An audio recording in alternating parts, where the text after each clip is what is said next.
All right. Welcome back. Here we are, folks.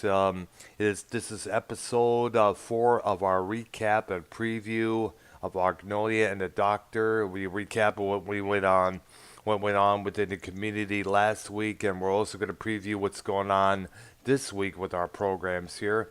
We're still in the middle. We're actually still going to be basically a part 3 of our Star Trek series on when it comes to our episode of TV Memories.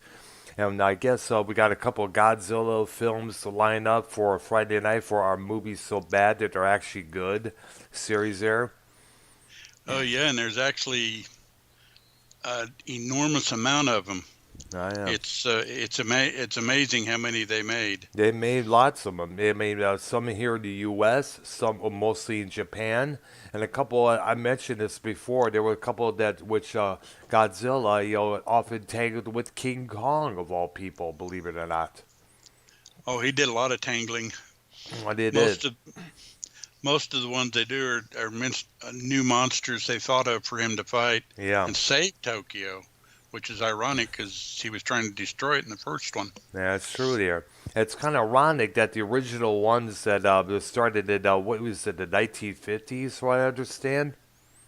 50s or 60s, I don't I remember don't for remember, sure. but I believe they were like black and white, but the originals would star a man well known for both playing Perry Mason and Ironside in the Yeah, he 1970s. he was big in Raymond that Burr. first. Raymond Burr. Yeah, he was a big character in that first one. He was, yeah, definitely. Yeah. But right now we got ourselves a recap and a preview. Well, of course, we already got what we know what's going on for this week. Tomorrow night will be our continuing our discussion. Tuesday and Thursdays on the long trace of rock and roll. There, we're still in the 1950s or approaching the 1960s before the Beatles.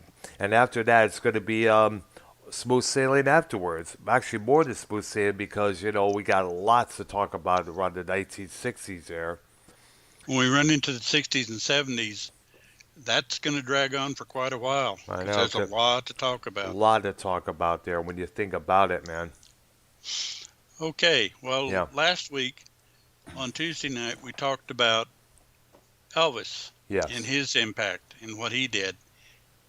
And we covered a lot of territory there. I don't think we missed much. If we Mhm. did, let us know. Yes, But we covered a lot of ground on Elvis because he was definitely a pioneer. that's true. One of the big boogie pioneers, along with the Gene Vincent, Eddie Cochran, and all the other rock artists at that time, including the Bobby Fuller Ford, the Buddy Hollies, and plus the Dions, the Gene Vincents, and everybody else. Yeah, actually, Bobby Fuller Ford doesn't come along till the 60s. And that's right, my correction. Okay, then on Wednesday night, we talked about Star Trek, mainly season two, but Hmm. we did get into a couple of season ones. Uh, we talked about, oh, in length about several of them. Yeah, that's The true. most, the biggest one, if anybody wants to know which one that I would personally recommend to start with, was City on the Edge of Forever. Yeah. That one was, it did a lot of things. It showed a lot of things. It was definitely worth seeing. And I guess we're going to be going into the third series there, right? If I'm correct. Yeah, we'll be covering the third, which probably we'll only need that episode because the third series, most people will agree was their worst. There were some good ones in there, but overall, quality wise, it's probably their worst, but it's not absolutely horrible. There are still some good episodes. Hmm.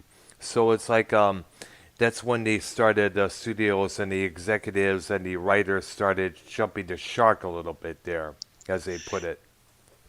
Yeah, they started the network execs had a lot more input in season three because I guess they felt like they needed it. I'm not really sure. They got to get there. One of those little ego type of things. They got to put their egos inside something they're good. In their minds, they're trying to maintain the pace, but deep down inside, they're trying to actually ruin it. We've seen that many, many times before with other programs.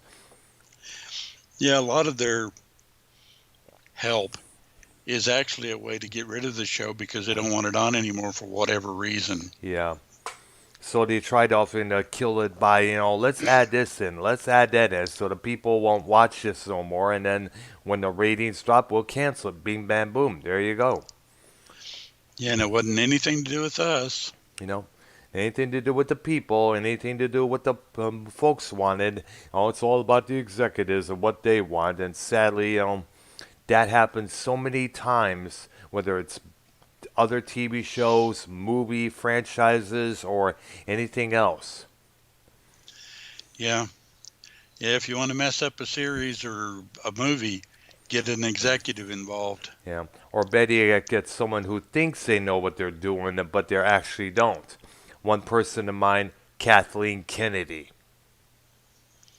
Yeah, Yeah, we. good I example. know if you ever saw the or her watched the episode there where me and Junebug discussed Star Wars, and he was basically going off on her, and a lot of people were as well. I mean, when you think about it, she brought her SJW bullshit into the mix, and that's what kind of screwed up the Last Jedi like it did. Now, keep in mind, the Rise of Skywalker and The Force Awakens were pretty damn good, but Last Jedi was just, to see Luke Skywalker that reluctant back then pissed us off really bad. A friend of mine, her name is Karen Camp, who lives in Hawaii. She was furious about the whole thing, the way they made that movie. But then again, you got to remember at that time, political. I guess Ryan Johnson, the director, and of course Kathleen Kennedy, had to butt in. Hey, let's make a women more superior over the men. Let's have the men be dimwits and bullshitters while the women prevail top notch. Well, actually, that didn't bother me as much as the fact that they completely changed the characters and what they were like and pretty much everything about them. Yeah, like the way they did with Luke Skywalker, for Yeah. instance. I mean, that made me mad. I could see Luke Skywalker, taking some time out to recollect his mind, plot some sort of a plan, to come back harder, stronger, and faster. But to him to say things like it's the time for the Jedi to end and that kind of bullshit which is to us not acceptable. No, if you're going to have a character carry him over, you don't just suddenly make him totally different. Yeah. It's just not something to do. Yeah, but I think the idea was that since this was the son of his best friend and sister, he kind of felt hurt and upset. He kind of felt ashamed. Like basically, it's the same thing when a good friend of yours says, "I'm going to go away for a long while. Make sure you take care of my pit bull." You gave your word, you take care of their pit bull, and all of a sudden something happens to the pit bull, whether they gets hit by a car or attacked by another dog, you're going to feel responsible because you got to carry that load on you because that's a big responsibility. And for Ben Solo to turn to the dark side and become Kylo Ren, which by the way was traces of his grandfather installed in there when you think about it. True. I guess Luke kind of felt bad and felt ashamed that he let his best friend down and his sister. And I guess him going, I guess Kim, and I guess that's what he was feeling at that time. So in a way, you can't help but feel what Luke was feeling at that time. I mean, like if you're, like I said, when you're that responsibility of that dog or that individual is in your care, your responsibility, and if something happens to that, it's all on you. So I'm thinking possibly he felt guilty about it. So that, in a kind of way, explains why he hid out on that other planet like he did. Yeah, but yeah, it's kind of a stretch, I guess, in a Yeah. sense. But at least, Last of Skywalker, everybody was working together a lot more this time. Where it's Poe, Ray, Finn, Leia, and everybody else. Right. Yeah, and then we Right. also, and in the end, it was of course Ben Solo returning from being Kylo Ren after being convinced by a ghost of his father, and then teaming up with Rey to take down Rey's grandfather, Emperor Palpatine, the clone of Emperor Palpatine. Come to think of it, Yeah. They tried to go back to the originals. you know. Yeah. Oh well. Well, here's one thing.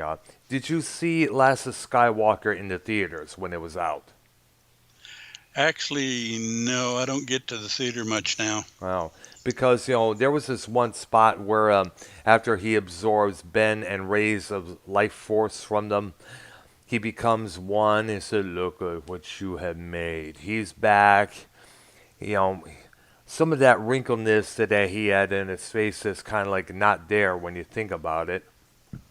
But Yeah. still, but still, he was able to say things like, "The Sith will rise again."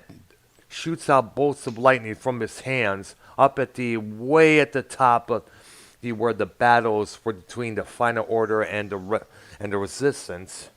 The Resistance planes is going down, all from Palpatine was spewing out his Force lightning, and when that Force lightning spews out, it creates a big boom bass. It's like Right.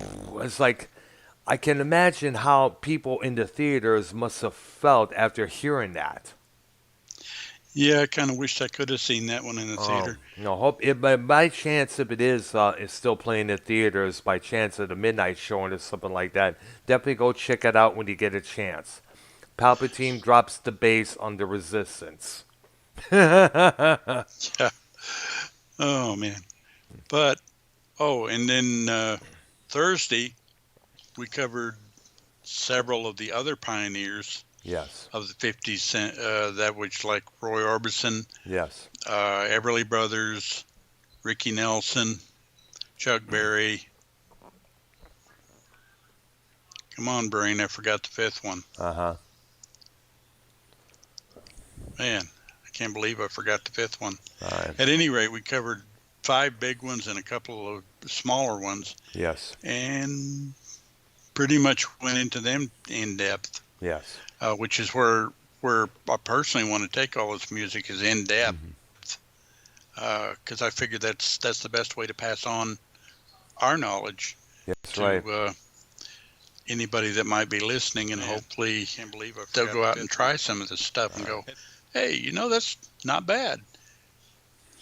But that's the aim, is just to kind of let it be known, especially to the younger ones, that they never see or hear any of this unless you tell them about it, That's true.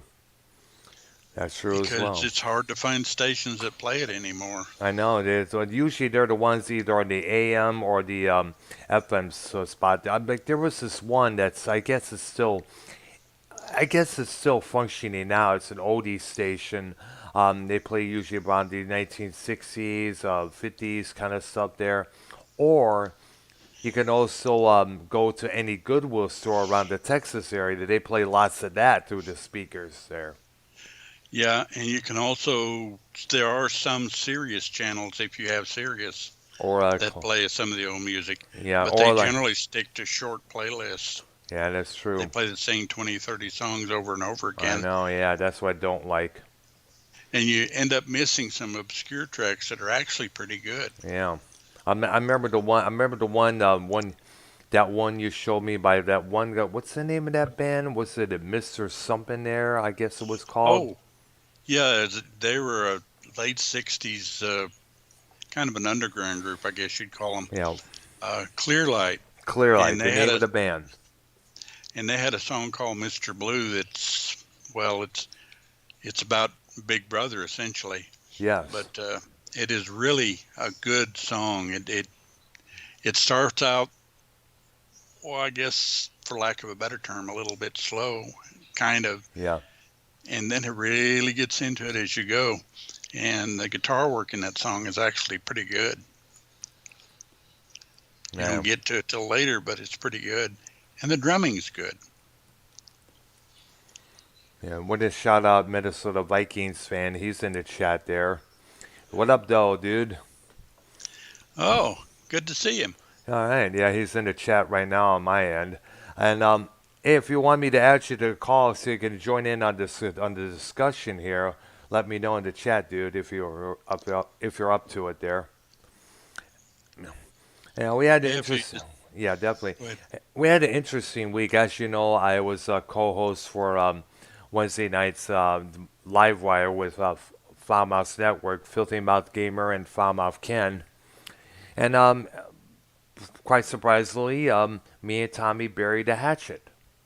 Yeah, I heard that, and I gotta say, I was pleasantly surprised by Tommy Yeah. Well, because he because did. usually he irritates me, but I tell you, after hearing him and you, I I was impressed. He Yeah. showed a lot of maturity, Yeah, that's good. and it was good to see. Well, here's what I also got to add to this. As I mentioned, sometimes my father was very harsh on me growing up because of my autism. So I was kind of like emulating him. Now, as we know, when you grow up a certain person doing this and doing that, you can't help but imitate them. You know. Yeah, you really got to watch yourself on stuff like that Yeah, I because know. You you know say I the had a wrong father. you say the wrong thing and it gets you in big trouble there. And I did got yelled at a few times for doing that in the Yeah, past. But you gotta remember that's kind of, well, I'm sorry, but that's how people were with me. I explained that to Tommy, and I also explained that I took down those videos that I did on him, and Tommy was like, he was not aware of that. Well, I'm surprised Joe Cronin didn't tell him. But then again, Joe Cronin is willing to tell Tommy that I'm going to come down to Black Mountain and beat his ass, and which I never did. And I did call out Cronin for that. He said, "Well, he has it somewhere on the audio tape. Well, play the audio, and I'll owe up to it," in which he never did. no, I don't think he does it on purpose. I think he sometimes hears things the way he wants to hear them. Sometimes, Hmm. and that's the way he says them. Yeah. But I don't think he tries to do anything with anybody. But then again, who knows? But then again, that is kind of like similar to trying to start something up there to have people talk in there. Yeah, possibly. I don't know. Let's stir some controversy to get people to watch. That's the main point of it is. Yeah. That's the same thing with YR and what he does on his programs. Well, I really don't know much about him except what I Be hear glad. other people Be talk glad. about. Be glad. I did. We had a program called Metal Maniacs, which aired on Tuesday nights, and a lot of Actually, I heard some of those. yeah. Uh, Hey, In fact, Dave Rose, want to call in, dude? I'll add you to the call, bro. And I should probably do it. Just see if I can add him to the call. I have his input. And of course, as you know, me and Minnesota Vikings fan, his cousin, and Falmouth Ken were on late Friday night. They decided to wait till after Mars Mirror's program, to do their show because they didn't want to overstep Mars Mirror and his program there. So what we did, we decided, fuck it, you know, let's they decided to wait. I joined in the call as well. Of course, Bullfrog comes in asking me all these dumb questions. Why do I have a problem with this? Why do I have a problem with that? I'm like, you idiot. You know why we had the problems. You know the issues. Now, here's the thing. Many times I have mentioned, just ignore those people. Just ignore those idiots. Just don't pay attention. Just block them and let it be done with that. But here's like, but then again, blah blah blah. But then again, this is this and that and that. It's like he's looking for excuses to act the way he acts. it's what it seems like. Like I said, that's the guy that I kind of want to avoid. Uh, I'm I, I'm kind of telling you that there's probably not many people I want to avoid on this little thing we're doing, Hmm. but he's one because what I'm looking for, if anybody's going to join, is someone that can kind of contribute to the ongoing discussion. And we have And and we with have that, that and we have one of the people right here, Devious Dave Rose, ladies and gentlemen. oh, good. I That's a just tuned planned in a addiction. moment ago, so I don't even know who you guys are talking about. We're talking about the big fat queefaholic there, known as Bullfrog, and how I was trying to convince him to last Friday night, trying to ignore those people calling in, ignore Awandi, shut your phone off, and he's come up with this excuse or that excuse, but then again, blah, but then again this, and then again that. It's like, jeez, dude. It's like he's coming up with excuses to act like an idiot, like Well, he I'll is. be absolutely blunt. Wishing that he die of diabetes is actually a positive statement oh, oh shit! Damn. because the guy is um, Help. beyond salvation. Beyond. Exactly. I know. It's like, He is so entrenched in his beliefs that he is the center of the universe that no matter what is presented to him, he won't accept reality. And he didn't seem to understand when I posted my video. So it's looking very likely if he continues on the route that he is, that I'm going to have to do a redux of that video and go even further into investigating Mr. Jeremiah Goodson. And hmm perhaps I'll even pull a Scott McKinnon and call the police live on air to ask them if they're aware of this individual. yeah. You should also send him the. Is it possible you could send him the audio clip of what he said on Joe's Throwdown that one Tuesday? You're not talking to an amateur. Um, Don't tell me how to do my job. on that. Well, There's a either way. reason why people in the community fear me. And at first, to be honest, I laughed it. I scoffed at it. I said, why? Why? Come on. Then I started to realize it's like, well, it is true that I literally have no difficulty in literally just putting myself into a chair and jumping on the computer and literally finding out, somebody's life history. And again, I told Bullfrog about this. I worked in 17 years in IT, you know, during that, almost 2 decades. I mean, you'd think that I'd pick up a few skills here and there, but there's a lot of people out there that just didn't seem to get the picture, and I had to put them in their place. And again, it's unfortunate that I'm being forced to be the daddy figure for many people, but unfortunately, this community has so many infantile individuals that sometimes, you bite off more than you can chew, and you bark up the wrong tree. I know there's a lot of dog analogies here, but the bottom line is there's always a bigger dog, and you got to watch out. And people who have dealt with me have learned that firsthand.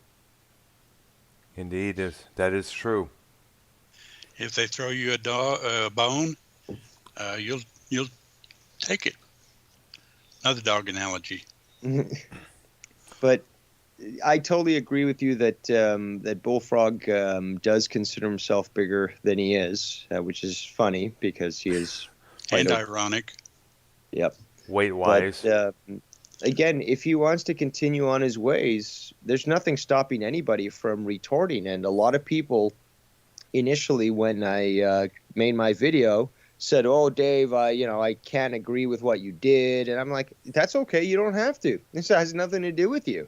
Your judgment on on the morality of the situation is essentially inconsequential to me. My only concern was basically legality. That was it.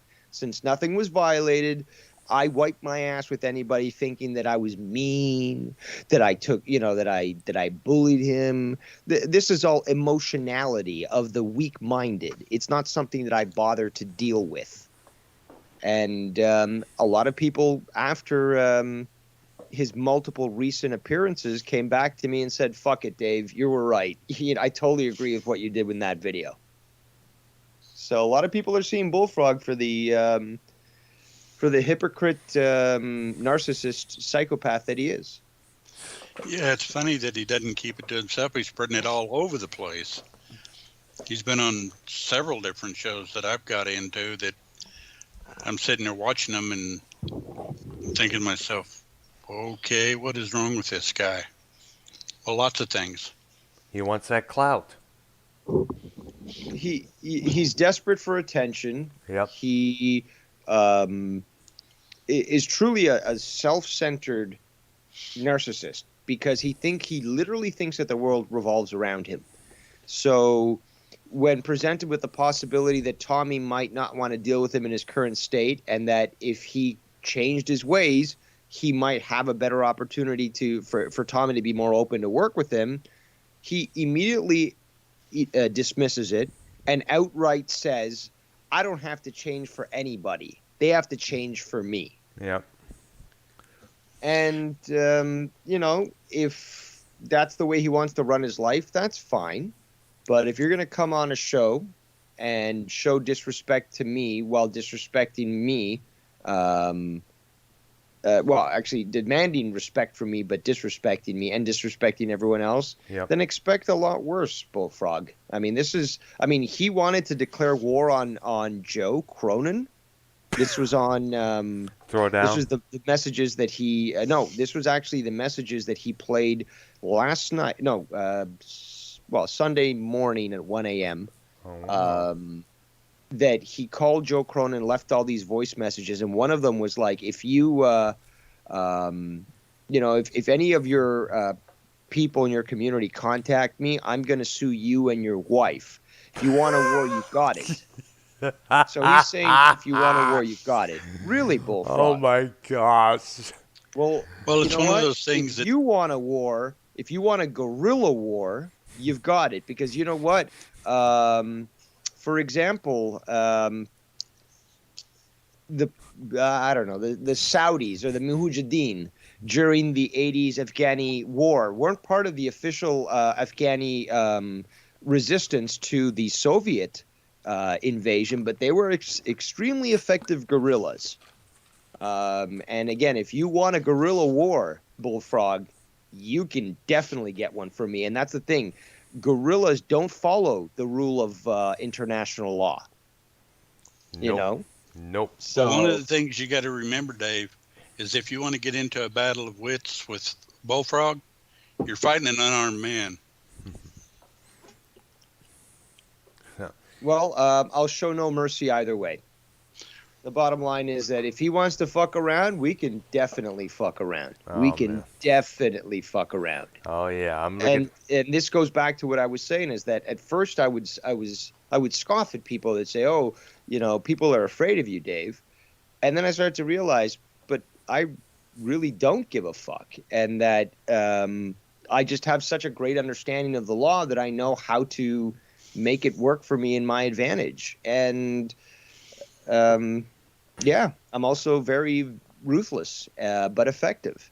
And there's nothing illegal about that. Again, people can judge me morally however long that they want. I'm not a degenerate. So I really don't give a fuck what people think about me. But if degenerates want to judge me, that's fine. In the end, it doesn't mean a goddamn thing. This is the way I like to view it. Certain people's opinions need to be treated like toilet paper.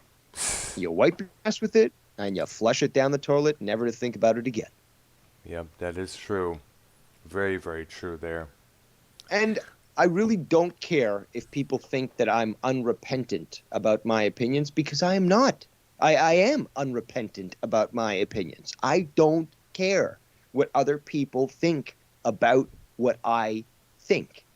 Because in the end, if we take a look at the track record and stuff, many people have stood up to Dave Rose in an attempt to dethrone him intellectually, and all of them have been laid to waste. Ah, yes. That is definitely most true, man. As soon as Ken gets that community awards thing, finally going on, I predict that I will win the Smartest Man of the Community award. All right. I think Ken is online right now, possibly doing something there. Yeah, he is on that. I don't know if he is recording for his Patreon or whatever. Let's see if I can add him as well to the call here. You need to stop that. You need to Okay. stop that. Don't be a YR. If you want to add somebody, you should message them first. Just because they're available, just because their light is, on Skype it says it's green, All right. doesn't mean they're not in the middle of something. Or maybe they're on a call with somebody, but their status is still showing green. So, it would interrupt that. All right. That's what YR does. Always just like randomly, adding people in without knowing about what they're doing. All right. And Vikings fan does that as well. The other night I had to like log off of Skype because I was, doing other things, and he keep calling. It's like, I can't take your call, and I'm not going to fucking, be put in this position where you just assume that you can just call me at any point. Like, we might be internet acquaintances, but we're not cousins or anything. All right. I'm messaging right now. And again, I'm not scolding you or anything. I know, I'm but just, but you do make a good point. I was starting to act like him a little bit there. and I know that I remember you saying the same thing, is like you don't like to be randomly called, or I should say randomly pulled into a call, because Yeah, randomly true. called, it's just like a phone. It's like, oh, I haven't heard from you in a while. What's going on and stuff. But like, just to be pulled into a call that is live streaming and stuff, you have no idea. It throws you off. You might not even be in the mood. Sometimes, like, there's been times where I've been watching you guys in the chat saying hi and all that.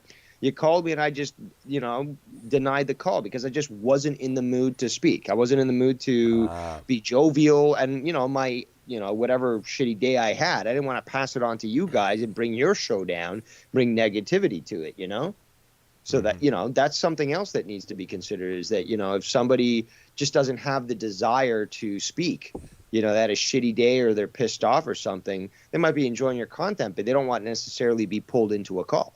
All right, there. I'm glad I learned that lesson, man. All right, so I just messaged Ken right now to see if he wants to join in on the call. Had to be a while, I guess. Oh, God. Trisha Paytas is trending. Let me click on this to Oh my hopefully see God. that Oh my she was God. mistaken for a pig and sent to a pig roast. Please, Oh my God, please. God, dude. Please, God. Oh my gosh. Oh, dude. Okay, I don't know why, but these memes are already quite funny. Oh my gosh. One of them is You know what? says Trisha Paytas on the internet anytime her bills are due, and it's like the Muppet Kermit lying down, spreading his what would be his ass cheeks, but where the hand goes up the Oh Muppet. my gosh. Let me see if I can find Oh, those apparently, photos. yeah. Apparently, that's why. That's why she's trending, because she was showing her bare asshole Oh my gosh. Let me guess. Her OnlyFans with on Twitter toilet there? paper crumbs in it. That's what one tweet said. What? With toilet paper crumbs in it. What? Are you serious? Oh my god. Please tell me you guys saw the Trisha Paytas post as well. I'm looking for it traumatized, right. and I gotta find it. So it's on Twitter, correct? yeah, just I got. hold on, I'll send. Let me just. Yeah, if you go to Twitter, one of the trends should be Trisha Paytas. Okay, let's see here. Give it a I few can send you minutes. the link that I'm looking at, but it's under entertainment. Okay. Just seen Trisha Paytas crumb gaping asshole. Oh gosh. Just found out why Trisha Paytas was pending. Now I would like to go back to when I didn't find out Trisha Paytas was pending. That's exactly what I'm God. thinking. Okay, let me see what we got here. Trisha Paytas fans, Trisha Paytas memes here. Oh my gosh. I found this one here. It's kind of funny here. It's like a picture of Kermit the Frog with his spreading his ass cheeks open. That's the one I said first. Yeah. Yeah. Oh my gosh. Oh my god. Oh dude. I gotta download this and put this in the chat here. Oh man. Gosh. I gotta find it. Where does it say download? I got it here. Okay, it should be God. But that pretty much sums it up there. I sent Ken on Twitter a couple pictures of Trisha Paytas, using what is called a dildo fuck machine. Oh God, And I would also never her look at that. oh gosh. I'm tempted to put that in the chat as well. I don't know if I should because I know you may find it No, I repulsive. don't. I don't Okay, want to I see got that. you. No, I won't. But still, I gotta show Arknolia this, man. This will flip him the fuck out. Give it a few minutes there because it takes a while. All right. Okay, here we go, dude.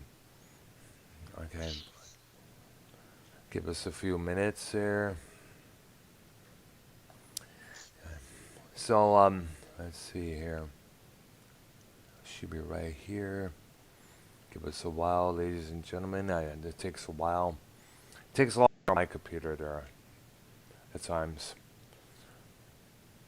I gotta definitely, when I'm done here, I definitely, alright, should be right there. Yep, it's right there in the folder. I just added it in the Skype chat, guys. Mm. No, Okay. that's the first one I said, dude. Yep, that's the one. That's the one. I was showing Arknolia that. I don't think he ever saw that one there. That's someone I don't subscribe to. Be glad. She's one of those media, heavyweight media stars who has what heavier chicks. There, Tommy's in love with her, and she has one of these called the OnlyFans account where people pay how much amounts of dollars to see her do sexual things to herself and to other people there. And she posted this on her Twitter, her being fucked by a dildo machine, and another one of her friends were outside in some patio, sucking on these plastic cocks. One's purple, one's red. There, like toys. Gosh, I gotta stop because I'm laughing my ass off. I showed that to Ken prior to Wednesday's show, and I guess we were to discuss that, but Tommy came in and since we took our opportunity to patch things up there. So I'll just let Ken bring it up next time if by chance we're both on the call. She is actually. Let me say, Mm-hmm. I don't personally believe in the end times, and I believe Revelations has been misinterpreted. But I can totally understand why people actually at this time of day consider that we are in the end times. Yeah. Because with people like Trisha Paytas, who's nowhere near attractive, there's nothing attractive about her. Everything, every ounce, every atom that consists of her being is worthless. That Tommy pines over her as some sort of goddess, which he's publicly stated, also states the state of society, Western society today. It's repulsive. It turns my stomach to think that somebody like Trisha Paytas not only is considered attractive by many people, but is actually paid to whore herself out virtually when if you're really that up, that hard up on action, you could pay a quarter of that and actually get, probably a weekend with someone who looks like her, considering that she is like a 4. Actually, not even. She's a 1. I mean, I got to be honest. Like this thing, it's a thing. It's a sow. It literally is probably, I don't know, a few degrees away from actually being a physical pig. I'm And looking at her. these things are worshipped as if they have value. Yeah, I just don't really get it myself, believe it or not. Yeah, I'll be right back. Okay, we'll be here. Oh gosh. Here's the thing that Okay, where we left. Oh, go ahead. go ahead. I think we were discussing what we got planned. We were talking about Star Trek there. What we got coming Well, up on Wednesday there. actually, where we left off was we covered Sheena on Friday, Yes, we did. And our and we bad went list into of that bad. pretty deep. And we went into including and plus I guess we're supposed to be doing as we mentioned earlier the Godzilla bad movies out there. The multiple Godzillas that were out there that were often deemed pretty bad there. Two of them were bad enough they were on Mystery Science Theater 3000. I know, yeah. So There, we got those to talk about. yeah. And there sorry. And there was this one movie that I mentioned that featured model Kathy Ireland called The Alien from L.A. Yeah, that was also on Mystery Science Theater. Yeah, I remember that as well. I remember seeing that. That was actually the second time I saw that. The other time was on some TV station, which I forgot. It was in the daytime there, but it was. But I guess I understand it was one low budget flick there. I think I mentioned this before. There was a few times where there was when there came to lunch break and there was no lunch. Yeah, Yeah, because a lot of these movies, bad as they are, they don't really have that much good production, and a lot of them are way under budget. So they, a lot of times, the people involved had to get their own lunch. When you think about it. yeah. I'm back. All right, they are. So, Tomorrow night we'll cover early '60s before the British invasion, yeah. i.e., the Beatles. Hmm. Uh, we'll go over some of the stuff that was being played on the radios from about '60 to '63. I think Yeah. that was when the Beatles invaded. Yeah, I think it was 63 still. Well, I think the 60s, Well, actually, they've been around since '62, but I don't think they hit big in the States till '63. 64. Question. Yeah. Did you guys cover Blue Eyed Soul? Blue Eyed Soul. The, you mean the white artist covering black music period? It's sort of. Yeah. You know, it's like doo-wop or barbershop quartet. I think we Actually, we didn't say much about that, which we should have. but he gave us a good idea, definitely. That was one of my favorite eras too Mm. of music. Was Yeah. that, you know, I guess it was mid 50s. Yeah, And, you know, it was very, I don't know what the word is, but I guess iconic to that era, that particular type of music. And, you know, when I think of that music, I think of, you know, these poodle skirts, the, you know, 53 Bel Airs, Yeah. you know, the kids at the malt shop, you know, the cleavers, you know, like that's Right. Yes. that's what I envision when I hear that music. Archie Andrews. Yep. Yep, I remember. Exactly. Yeah, exactly, because he started out during that time period in that era there. And he just lasted throughout decade after decade and a decade until his 2004 death. And what I was hosting karaoke, Yeah. I definitely did like that type of music to start off the night, or at least, you know, to add some variety, because I did like to switch it up to different decades and provide a nice variety to those that were there that were listening. Nice. It's good to hear, then. You should. Do you have footage of yourself as a karaoke host there by chance? Um, Footage of me actually hosting, I do not believe so, nor of me performing. There might be one that I have that was recorded by somebody back in literally 2000, but with a phone that, you know, by today's standards would be archaic. So it's very pixelated, and, you know, it's, you know, I never got any footage of me performing. Oh. Just photos, just nice. like people taking photos, but never really any videos or anything like that. But I've created custom karaoke tracks Ah, using the limited technology of the early 2000s.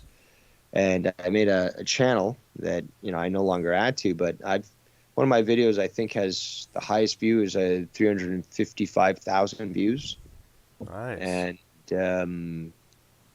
we basically the point is that when I was hosting this, I took it seriously, and if somebody came to me saying there's a new song out there, can you bring it to me?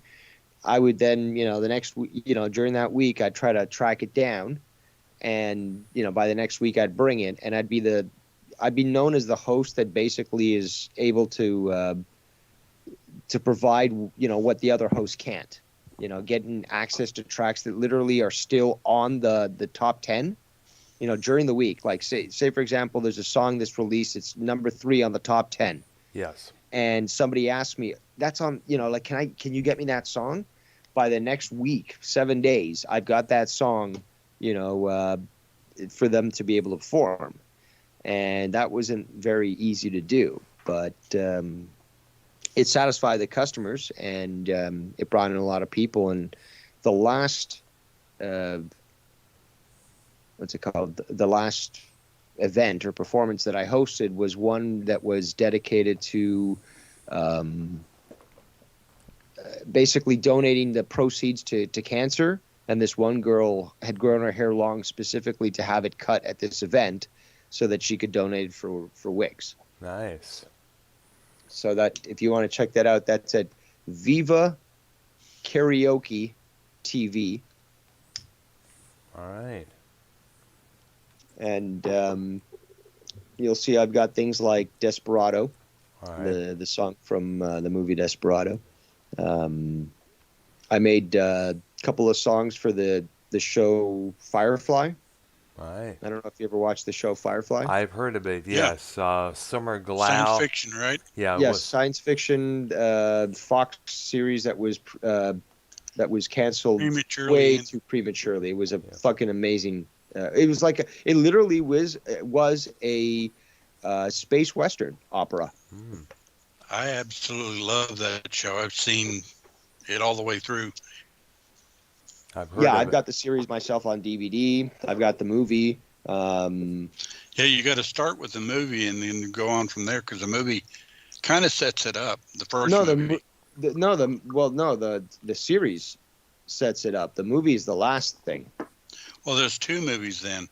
Which movie are you talking about? The one we Maybe know it about, wasn't.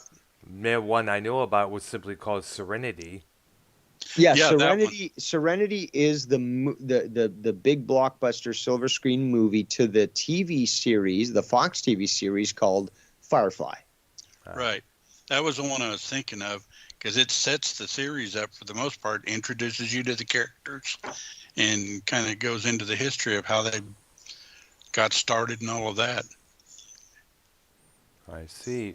But it's a really good It's really a good series. absolutely fantastic series. And apparently Josh Whedon actually wrote the theme song for the series. But I made that song. There's a song specifically about one of the characters that these people on a planet wrote about him because he saved them and blah blah blah. Oh, So yeah. the Nice. hero of Canton. Yeah, I remember that Yeah, episode so specifically. I made that was that. good. Yeah. And I made "Oh Canada," Nice. and a lot of people. That's probably my most viewed, I think. But oh yeah, I have the Fraggle Rock. I made Fraggle Rock because nobody had it, Ah, nice. and there's a song called the Log Driver, which is a Canadian song. It's like an old Canadian folk song. Really good song though. And yeah, so I made quite a few custom because obviously they weren't around, and that set me apart when I was doing this sort of thing. Yeah. Did your list include Sign of the Gypsy Queen? Oh yeah, I loved fucking April Wine. fucking April Wine. And Lawrence Hudd, the guy who originally recorded that song. Sign of the Gypsy Queen. Yeah, the story Well, they're on Canadian as well, so yeah, I mean, both of those die. It doesn't matter. Yeah, it was signed to the Gypsy Queen. Everybody knows the April Wine version from 1981. It was originally recorded back in 1973 by I another have Canadian. heard that actually. Now to think of it, Yeah. now that you remind me, I actually have heard that, Yes. and it's a fucking really good fucking. Song there. Did you by any chance actually play that on one of your shows? Or am Trying I to- just like equating you to another one of these like rock gods that fucking has one of these radio shows that they play these obscure covers or obscure originals that nobody knew were covers Oh. or that were covered? No, I didn't think I've listened to the original on YouTube when I discovered it on the list of different versions of April Wines, the live version, studio version, outtake, and such there. There's so many on the list there, and I found the original by Lawrence Hudd, and I just listened to it. It's like, wow, pretty interesting. Maybe you mentioned that on a show with YR, and I ended up looking it up. I don't know how. Again, I know the version that you're listening to, and I Yeah. remember, learning about it because again, I always thought it was April Wine that had written the song. So Yeah, when I so had did learned I. about it and heard it, I was just like, wow, that's fucking eerie and haunting, and it's just like it stands alone. Like I love both versions equally. Like it was really cool to learn about that. Badass song. I remember the live concert video that the old MTV used to play back in time. I was like, wow, I like this. This is badass of a song, man. And also, by the way, you should keep in mind that Miles Goodwin contacted Lawrence not only for permission to perform it, but also to add an extra third verse to the track there, to their version. And Lawrence Very Hudd cool. said, go right ahead. And as you know, it's still played on the radio to this very day on classic rock stations there. Definitely. And speaking of Canadian rock icons, Kim Mitchell, he's still around, right? Oh yeah. Nice. Because I knew he was the lead singer and guitarist for a band called Max Webster. Yep. And there was this, when I was living in Richmond, Michigan, there was this Canadian rock station out of the Windsor area that was played a lot of mostly Canadian rock for it. Of course, obviously, you got to play Canadian content. That's one of the things I learned when I was doing that show in University of Windsor throughout the 90s. And they would play, and there was this one track which was a collaboration between Max Webster and Rush. Kim Mitchell and Geddy Lee sharing vocals together on this particular track. I've been trying to find it. I should probably find it on YouTube or somewhere soon, I guess, because it is one interesting track there. It's like the meaning of two minds gathered in one. Well, when we get to the Canadian artists, which we will do, Absolutely. I definitely would love to see Dave Rose on that one. I was going to say the exact same thing, man. We got to, definitely. You're gonna have to let me know with some anticipation rather than these YR type calls. Definitely, Like, we will we're already live. Okay, definitely. Well, actually, that's the reason we do these shows, is so that we can tell people what's coming. Yes. Yeah, definitely we will message you ahead of time, Dave. Definitely. I was also wondering, are you big on the original Star Trek as well?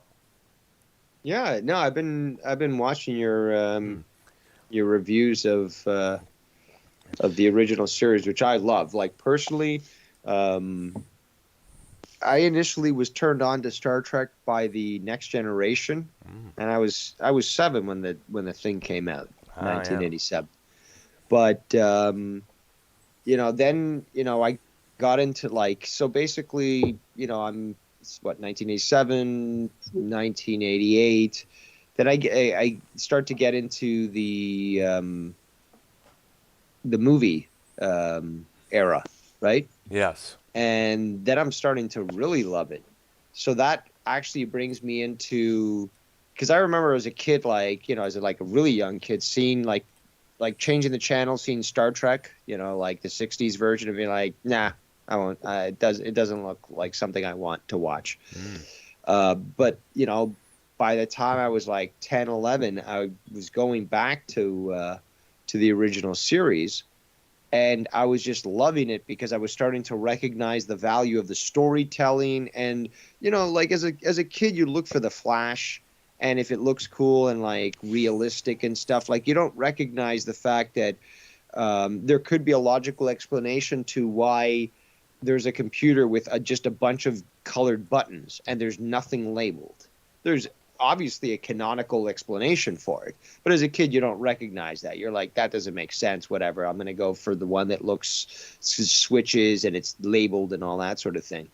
But then eventually got into the original series and stuff, and I really enjoyed that.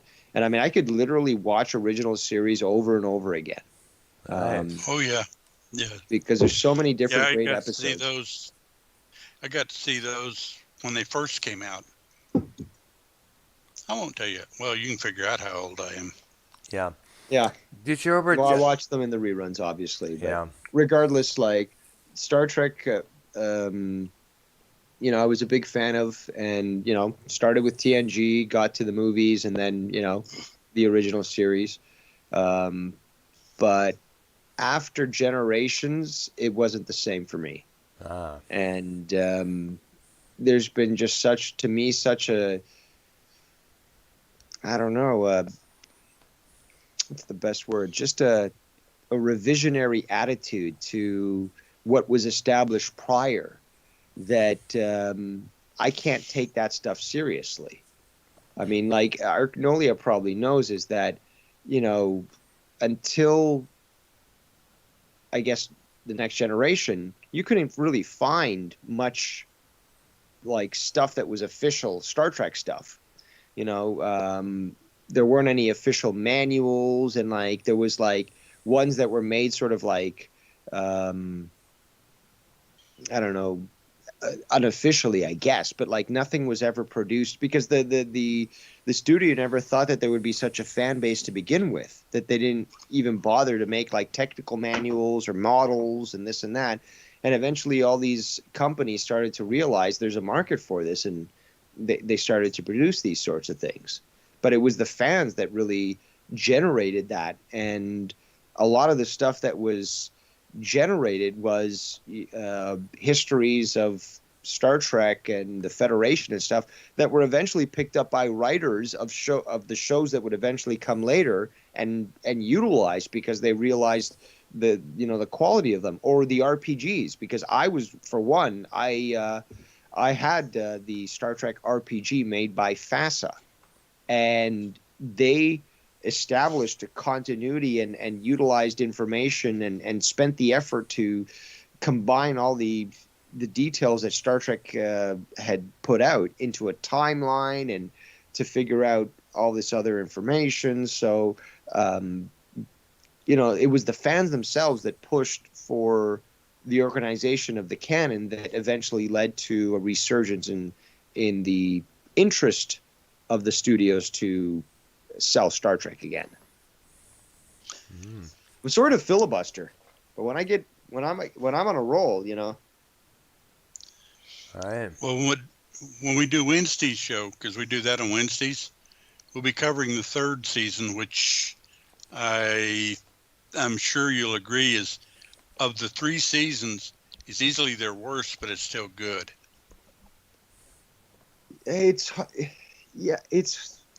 You remember the episodes much, unless you're reading from a list, but you remember the episodes much better than I do, because you're like, just reviewing all this some of them stuff. I have to refresh. I have to refresh my memory because I've seen all of them 100 times. See, the thing is, though, I've seen them all, and I've seen them tons of times, but I haven't seen them in the order. Like, for example, when TNG was airing, I was watching the new episode, the day it was airing. Right. So it's imprinted in me as to like the order of the videos and stuff, right? What season and what came before and stuff like that. But with the original series, I'm not that familiar. I'll say, oh, this is probably season 1, but did this episode compared to this episode come before or after? So like I'm not on the ball like you are, so I can't necessarily immediately identify where that particular episode falls in. Well, And the interesting thing is there's not a true continuity to the original series. I mean, not to the point of one story follows another, follows another, follows another. that actually worked for it, I think, Oh because yeah. the serial type TV style was utilized back in the 60s, and also I personally think it's one of the best ways to attract people to a topic they might not necessarily be aware of. So you have a standalone episode where you don't need to have watched a previous episode. It gets established fairly quickly by the quality of the writing. You don't need to do what these idiots do in film today, where it's like, let's tell Batman's origin story for the 800th time. Yeah. And we'll Nobody knows change it how up a little Batman bit each formed. time. Yeah, and we'll change it up a little bit each time. Yeah, add things into it you may not have known before. We didn't either. We just added them. No, but it's the same with Spider-Man. You don't have to keep showing that. You don't have to keep showing how Superman fucking came to Earth from Krypton. I mean, you can start a movie, already knowing who Superman is. He's been around for, what is it, Since the 8 30s. years? Well, yeah, it was 1929. No, 31? Around, It sounds about right. I I think think it was it's 30. I think But around the regardless. same time Batman debuted as well, if I'm No, correct. yeah, Batman, I believe, preceded him. Mm. I'd have to look this up. But Captain Marvel, who they call Shazam now, who actually Yes. is Captain Marvel. Fuck that. Yes, I remember the series. He It's like- came, yeah. Superman debut. Let's see here. Yeah. 1938. And Batman's debut was 1939. Oh, so I was incorrect. So Superman was the first, and Batman came after. And actually, Shazam and Captain Marvel are two different people. yeah. The one I was thinking about that was known as Shazam I first heard about it from the 1970s Saturday morning cartoon series. And I was like, yeah. February 1940 is when apparently Captain Marvel first came out. But Captain Marvel, again, there's only one Captain Marvel, and that's the one Shazam. that people call Shazam. Yes. It's, he came with Wiz Comics and eventually moved to all these other brands until he was eventually bought out by DC. And they didn't renew their copyright, which is why Marvel came in and created Captain Marvel, who is The female version. No. Well, no, there was a male version. I was unaware about it. It was his name was Marvel. Ah. And he, I believe, was Shi'ar. He was an alien race of the Marvel universe, and he had this power cosmic, I believe it was called. And eventually he died, and actually after him, a black character, very similar to the one from the movie Captain Marvel from Marvel, became Captain Marvel. Okay, so she inherited the role of Captain Marvel and the title. And then after that, Carol Danvers, who had been a sort of operative, a secret operative in the Marvel universe, like she worked with Nick Fury and S.H.I.E.L.D., she inherited the Captain Marvel powers. And so she's the third one. And then actually just a little bonus information, her powers were absorbed by Rogue of the X-Men. Oh, wow. Depowering her and thus allowing for Rogue to gain the super strength powers and regeneration that she had. Wow, interesting there. So it makes you wonder if there's going to be a movie where Carol Danvers, a.k.a. Captain Marvel, and Rogue will eventually either team up or face off, or with these powers, I guess. That would be kind of cool, but I doubt it because they're heavily invested in this whole like female empowerment, I don't need no man type, Yeah, unfortunately. character. But you know, there, I have heard stories that Disney is reeling back their because they realize they're going to go broke if they go woke. So they're reeling it back, and they're basically just going to go back to what the fans want. Yeah. And I guess the same thing we'll do it with Star Wars. There's a lot of things going on with that franchise now. I guess, Lucas, Dave Filoni, and this other individual whose name escapes me, they've been working hard like Oh, hell. Um, sorry, he was a Kree. He wasn't Shi'ar. oh, okay. All right.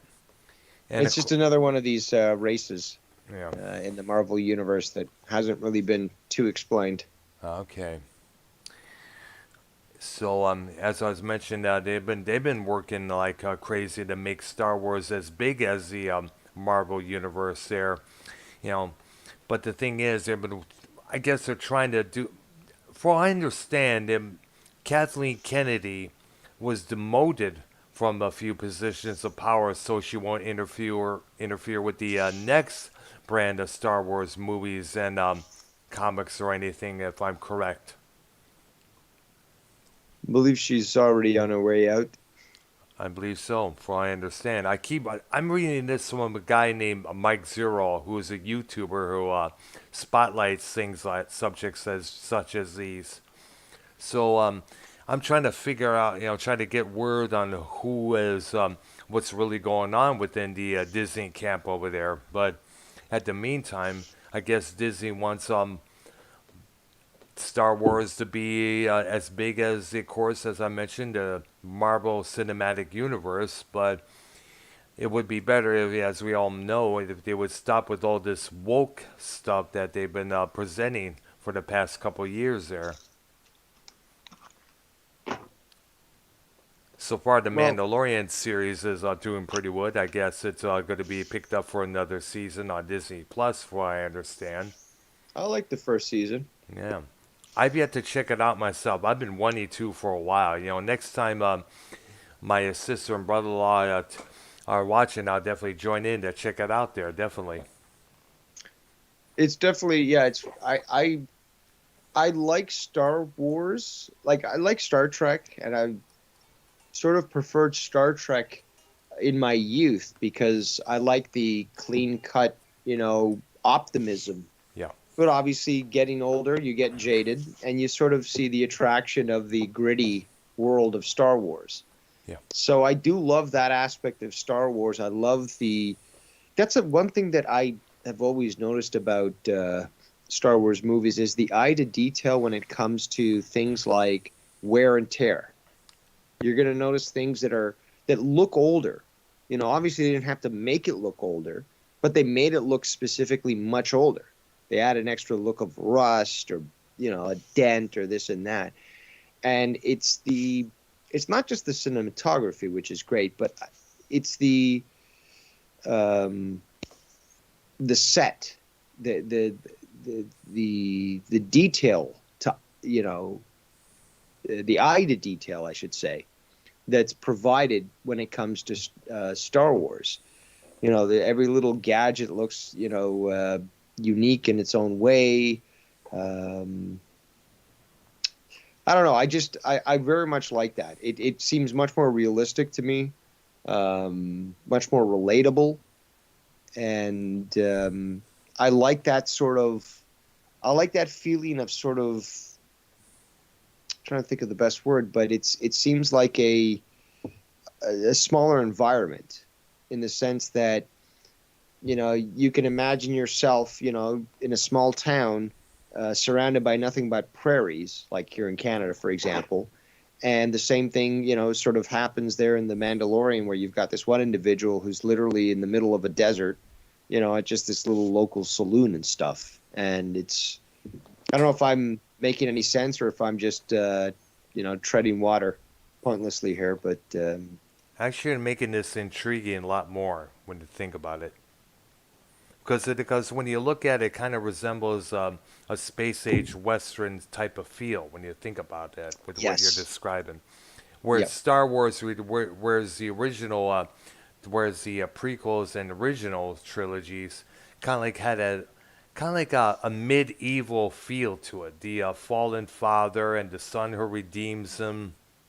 You know, But think of the environment. The point I'm trying to make is the environment where, for example, the Mandalorian is really set on just one planet yes, or a couple of planets. It's just like really small. It's a small environment. It's a small display, a stage.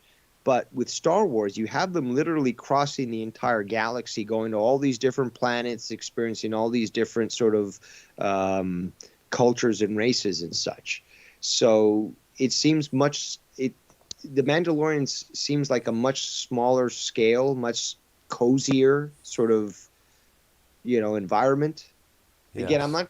I'm not explaining it properly. I'm having difficulty sort of conveying the point that I'm trying to make. But Hmm. Yeah, definitely. I'm looking at this.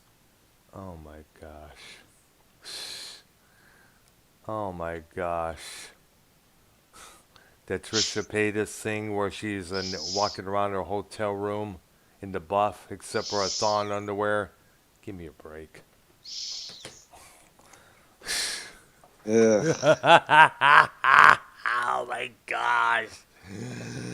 Oh gosh. May I recommend Tommy get into this actress here, Natasha Malthy. I don't know if you heard of her. She starred in Blood Rain 2, Deliverance, Blood Rain 3, The Third Rate. She starred in Skinwalkers, which is a vampire movie. No, excuse me, werewolf movie. And she also had a little duo with Jennifer Gardner in the Elektra movie years earlier. And I guess she had some sort of That movie was terrible. oh yeah. But I definitely I would take her over Trisha Paytas, definitely. Whereas just Trisha Paytas just takes a fuck machine in her twat there and just Look, I'm trying to figure out what I'm going to eat tonight. Like you keep just like delaying my hunger. Let's not talk about these sorts of creatures. okay. That's what they are. They're literal creatures. All right. But okay. So let me get this straight. Let me ask you guys questions. So it's Monday night, and you guys do this video for the review Hey, of the next Yeah. week Yeah. For and a this, recap of the previous week. yes. and recap the previous week, and then Yeah. you have shows throughout the week, except for Thursday, I believe it was. Well, we do Oh, we Thursdays. have one Thursday. Go ahead. We do it an hour earlier on. We do it at 5 p.m. Central because as you know, I join in Minnesota Vikings fan and his show Real Fuck TV at 6 p.m. It's just that we wasn't able to do it on this past Thursday because they were busy doing things there, so they did it following Mars Mirror's show on a Friday night, and that was about close to 11 p.m. So, Okay. But possibly, to continue on yes, with what Dave was talking about, on Tuesdays and Thursdays we do music, and we're trying to establish kind of like a history and trying to do it in order, sort of, Yep. and do it that way. And Wednesday nights we discuss TV shows that captured our fancy. We're on Star Trek, and you joined us on the Doctor Who one. yes, And then on Friday night we try to cover movies that are just people don't generally talk about, but they have their reasons for being, for lack of a better word. The first one we do is Plan 9 from Outer Space, which, have you seen that movie, Dave? I have not. If you want to watch possibly the worst movie ever made, you need to see that one. You'll sit and you'll be spellbound by how bad it really is, but you're going to be entertained because of how bad it really is. See, my Does that the make intrigue I sense? have about that movie probably comes from the what was the movie that they made with Johnny Depp and it was directed? Ed Wood? Ed Wood, Yes, yes. yes. Because what I remember seeing that movie come out when I think it was 14 or something. Um, but I remember seeing that. I was like, I just found it intriguing because they, again, they're making a movie about the guy that directed literally the worst film ever. But there's got to be something there then. They wouldn't be doing this if it was just like so bad that nobody wanted to talk about it. So I'm like, then I was like, okay, well, and obviously Johnny Depp at that point, with his previous roles, 21 Drug Street, Edward Scissorhands, and all that. I thought, okay, that's interesting, but I've never actually gotten around to seeing, Plan 9 from Outer Space. But yeah, I'm definitely willing to do that.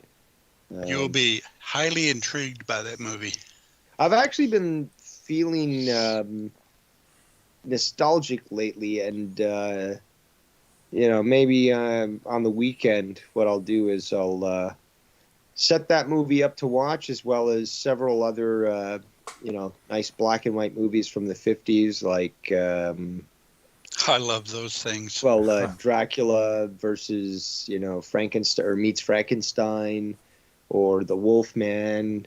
Or Abbott and Costello meet Frankenstein. No, I didn't like that. I like the more serious stuff, but Mm. I remember watching that Creature stuff as from a the Black kid. Lagoon. Oh yeah. Yeah, exactly. That stuff. I mean, I loved those black and white movies as a kid, the horror movies. Boris Karloff, Oh yeah. uh, Bella Don Don Chaney. Don Chaney, Bela Lugosi. Mm-hmm. Um, I love those Actually, it's fucking Lon movies. Chaney. Lon Chaney. You're Lon, right. sorry, Lon Chaney. Vincent Price, even when he came after. But like, I just loved, that sort of thing as a kid. I love that stuff. Well, there's an old Vincent Price movie by the name of The Tingler that's basically the story of a creature that lives in your spine. If you can't scream to get it off, it will eventually kill you. Wow. And it's it's actually a pretty good movie. Wow. I was surprised. Interesting. But oh, and there's another one that's funny just because of what it is. The name of the movie is From Hell It Came, and it's about a guy. It's part of a tribe that the witch doctor wants to take over. Where we heard that before. Oh. And so he kills the guy, and they bury him in a tree trunk. And the guy comes to life, and you see this walking tree trunk, and you're wondering why people can't get away from it because it's a tree trunk. And I mean, it's hilarious to watch. It's a weird movie, but that's one of those old black and white ones. Oh. Talk to me. I know a lot of bad movies. We should probably mention Sheena, Queen of the Jungle, like we did to David's Row. I've never seen that one. I have not seen Barbarella. Hmm. The thing is, though, there's a lot of movies that I'm aware of. I know their cultural impact, but I've just not gotten around to watching them. And when it comes to movies, I have to be in the mood. I have to want to be able to sit down and just, have a bunch of food set up and just have the time available to literally spend, 2 hours in front of a TV, just watching a movie without any interruptions. So, and I love movies, but I no longer, and I haven't liked going to the theater probably in 25 years at least, because it's ridiculous now. It's absolutely ridiculous that you go to a theater and you have either people talking during the fucking movie or with their phone open, and like the screens are like lighting up the theater and distracting you from being able to focus. Parents bringing their kids into movies that aren't made for them, and they're, making noise, and they're not disciplining their kids. Like it's an insult to what used to be something that people would make a big issue about. Back in the day, people would dress up to go to the theater. They would dress up in their best clothes. This was a big event. This was something that everyone you know, wanted to experience. Ah, yeah, so I remember that. Now these days, they just dress it however they want to, and they find that there's hardly anybody in the movie theaters nowadays because everybody's watching all these streaming channels, Well, downloading if they keep movies. increasing their prices when it comes to their fare, um, by adding nothing but things that people don't want, like 3D or seats that move, or Or actually waiters, smells. or people serving you food at the theaters in here. I haven't seen that. Yeah. There was a couple of theaters which me and my nephew saw a couple of Star Wars flicks, and they serve food. They have somebody take your order. You could eat a burger or French fries or whichever while watching the movie. Yeah, we have a couple of those theaters around here too. Yeah, I was very surprised myself being when I found out about this because I haven't been to a movie theater myself in God knows how long prior to moving here in Texas. I got a question for you, Dave. Sure. There's a show that used to play that I think would appeal to you if you're aware of it, and I'm pretty sure you are aware of it. Mystery Science Theater 3000. Yep, I watched that. I thought it was the kind of show that appealed to you because it's got a brain type thing going on with it. It was You got to okay. really think. You It got was to kind of okay. think about it. It's not something that anybody can watch and get. Yeah, but other people have told me that in the past, and yeah, I'll agree that it's a little bit superior to certain shows, but it's not as high as Oh you, no, it's got you its think it might low be. moments. It's got its It's low it's moments. just it's a show that's not the typical North American show. That it's a little bit more intellectual. Right. Um, I would say I would Uh, equivalate it with. You ever did you ever watch Red Dwarf, the UK oh show? yeah. Okay, Oh yeah. Mm. so Red Dwarf is a much higher level of intellect and comedy than that, but it's still, I think, equivalent if you see where I'm coming from. You got the Right. same style of comedy, the same sort of the love for science fiction and stuff, and the same sort of tongue-in-cheek, sort of treatment. But I still think that Red Dwarf uh, would still be considered superior to Mystery Science Theater 3000. Not that, Yeah. not to Red say that Dwarf either are is. bad, but sorry. Did Go you ahead. ever see Hitchhiker's Guide to the Galaxy? Yes, I was not a fan of that movie, to be honest. Really? Nope, Wow. I was not. No. But I'm a little strange from what I've heard from other people. Because yeah, I know a lot of people that like sci-fi and they love that movie, but I was not a fan. I see, yeah. Well, actually, you're not strange. You're just different. There's a difference between being different and being strange. Yeah. And being, Did that make sense? What I said? No, it yes. does. But again, it's one of those things that definitions to me are, inconsequential. It's like a label that, can be torn off from your clothes and replaced easily. Call me what you will. I Actually, will continue to be me. all right, that's good for you. Yeah. Betsy, it's best to be strange because right now the things that are trending in the mainstream suck. No, for the most part. Yeah. Well, nowadays, any act of traditionalism or conservatism is considered Evil. um, Evil. rebellion, anarchy, or counter um, counterculture, I guess. Yeah. Yeah, which is unfortunate. Yeah. All right. So doing so tomorrow night we're gonna be definitely want to ask definitely. Excuse me, I think we got so together. Dave, Pre-Beatles 60s. yes, pre Beatles 60s. I'll be tomorrow night, and I guess Thursday night, it will be after the start of the Beatles invasion, I guess.